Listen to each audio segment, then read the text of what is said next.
এই দুনিয়ার পুরো জীবনটা এটা হচ্ছে লালসাময় একটা জীবন, লোভ, মরিচিকা, মায়াজাল। এই মায়াজালে আমরা আটকে আছি, ফলে মৃত্যুর কথা আমরা ভুলে গিয়েছি। পাগলের মতো ছুটছি, আরো টাকা লাগবে, আরো খ্যাতি লাগবে, আরো যশ লাগবে, আরো দাপট লাগবে। আমার এত টাকা দিয়ে কি হবে? এত সম্পদ দিয়ে কি হবে? এত ব্যস্ততা দিয়ে কি হবে? তোমার স্টপ, থামুন, অনেক হয়েছে। আম্মা থামুন, take a rest, take a breath and think about death. Think that you have to go back to your Lord. একটু বসেন না, একটু ভাবেন যে আমাকে চলে যেতে হবে, চলে যেতে হবে। এই কোলাহল, এই ব্যস্ততা, এগুলো থাকবে, থাকবো না আমি। সাইয়েদনা ওমর ফারুক বলেছেন, মুতু ক্বাবলা আন তামুতু, মরার আগে একবার মরো। হাসিবু ক্বাবলা আন তুহাসাবু আলাইকুম, তোমার হিসাব নেওয়ার আগে তুমি একবার নিজের হিসাবটা করো না। কাগজ বের করে একটু লিখো না, কি কি ভালো কাজ করছিলা, যেগুলো দিয়ে নাজাতের ওসিলা হতে পারে। 1 2 3, আর কি কি আকাম কুকাম করছো দেখো না, লিখে দেখো তোমার অবস্থাটা কি। মরার আগে একবার মরো। মরার আগে খাটের মধ্যে শুয়ে শটান করে চোখ বন্ধ করে একবার মরার ভান করে দেখেন কেমন লাগে। চোখটা বন্ধ করেন আর ভাবেন আপনি নাই, কি কি হতে পারে ভাবেন। আপনার ছেলে মেয়েরা কান্না জুড়ে দিবে, আপনার প্রাণের স্ত্রী বিলাপ শুরু করে দিবে, বন্ধু বান্ধবের চিৎকার আর মাতম, স্থানীয় এলাকার মসজিদে ঘোষণা, অমুক এলাকার নিবাসী অমুক ভাই অমুকের ছেলে অমুক দুনিয়ায় নাই। সব আত্মীয়রা চলে আসবে, ফেসবুকে স্ট্যাটাস দেয়া হবে, সবাই সবাইকে জানাবে বিকাল 4টায় অমুক হাই স্কুল ময়দানে আপনার জানাজা। ছুটে আসবে, সবাই ছুটে আসবে আপনাকে শেষ বিদায় দিতে, গুড বাই জানানোর জন্য, আল ওয়াদা, বিদায় জানাতে আসবে সবাই। 4 তাকবীর দিয়ে আপনার জানাজা হবে, অশ্রুসিক্ত জানাজায় আপনার বিদায় হবে। কাঠের খাটিয়ার মধ্যে করে কাঁধে তুলে আপনার কবরে নেওয়া হবে। আগে থেকে খুঁড়ে রাখা কবরটার মধ্যে আপনারে বিছিয়ে দেয়া হবে।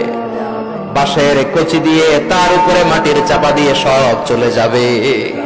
ভাবেন না একবার চোখ বন্ধ করে, this is the circle of life, this is the nature of life. এটা সবার হবে, আমার হবে, আপনার হবে।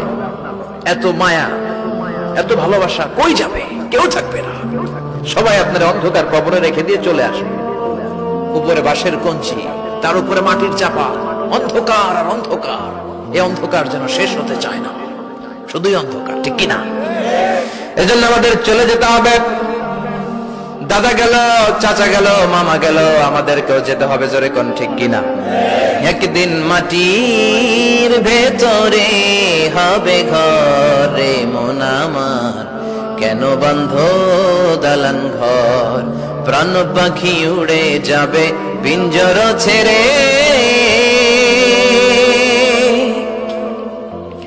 ধরা ধামে সবই রবে, তুমি যাবে চলে। বন্ধু বান্ধব যত, মাতা পিতা যারা সুত, সবই হবে তোমার পরে। মন আমার কেন বন্ধ দালান ঘর, একদিন মাটির ভেতরে হবে ঘরে মন আমার, কেন বন্ধ দালান ঘর, ঠিক কিনা? সব পরে থাকবে, চলে যেতে হবে আমাদেরকে। এজন্য আখিরাতের কথা যেন আমাদের স্মরণ হয়। বিশ্বনবী বলতেন, নাহাইতুকুমান জিয়ারাতিল কবুর, আমি তোমাদেরকে কবর জিয়ারত করতে আগে নিষেধ করতাম, কিন্তু এখন নিষেধাজ্ঞা প্রত্যাহার করে নিলাম। এখন সব সময় তোমরা কবরের সামনে যাবা আর জিয়ারত করবা। কবরস্থানে জানতো বড়ুয়া কৃষ্ণপুরের এই গ্রামের কবরস্থান আছে কোন দিকে? পূর্ব দিকে আছে, গোখরার জলের ওদিকে। যান আপনারা, একটু যাবেন, একটু গেলে আখিরাতের কথাটা স্মরণ হবে।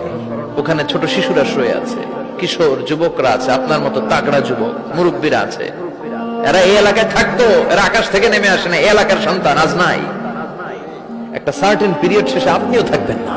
This is the nature of life, this is the circle of life. ছোট্ট শিশু হয়ে এসেছিলেন, শৈশব, কৈশোর, যৌবন, প্রৌঢ়ত্ব। আগে ছিলেন সিঙ্গেল, বিয়ে করে হয়ে গেলেন ডবল।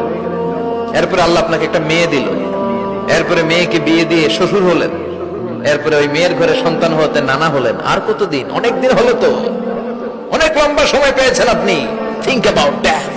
এবার যাওয়ার কথা ভাবেন, আখিরাতের সামানের কথা ভাবেন, ফিরে যেতে হবে। কি শক্তিশালী যুবক, বার্ধক্য চলে আসলে লাঠি ছাড়া চলতে পারে না। কুচকুচে কালো দাড়ি সাদা হয়ে যায়, দাড়ির শুভ্রতা, বয়সের ভার, রং ধরা যৌবন জং ধরে শেষ, ঠিক কিনা? This is the circle of life. যুবক ভাইরা, এটাই জীবন, চলে যেতে হবে, কেউ থাকতে পারবে না, ঠিক কিনা? এটা রিমাইন্ডার আল্লাহ এই সূরার ভেতরে দিয়েছেন যে তোমাদেরকে ফিরে যেতে হবে, এই লোভ লালসা ছেড়ে দাও। রব্বুল আলামিন বলেন, আল্লাকুমুত তাকাসুর হাত্তা যুরতুমুল মাকাবির। ও গোলাম, দুনিয়ার সম্পদ, লোভ লালসা তোদেরকে পাগল বানিয়ে দিয়েছে। এই লোভ পাগলামি কোনোদিন তোদের থামবে না যতদিন না তোরা কবরে ঢুকবি, ঠিক কিনা? কার কথা? আল্লাহ বললেন, দুনিয়ার সম্পদ আর লোভ আর মোহে তোমরা গাফেল হয়ে গিয়েছো, আখিরাতের কথা বেমালুম তোমরা ভুলে গিয়েছো। কিন্তু আখিরাতে তোমাদের যেতেই হবে, কবরের বাড়িতে তোমাদের ঢুকতেই হবে, ঠিক কিনা? যেতেই হবে, আমরা ভুলে যাই।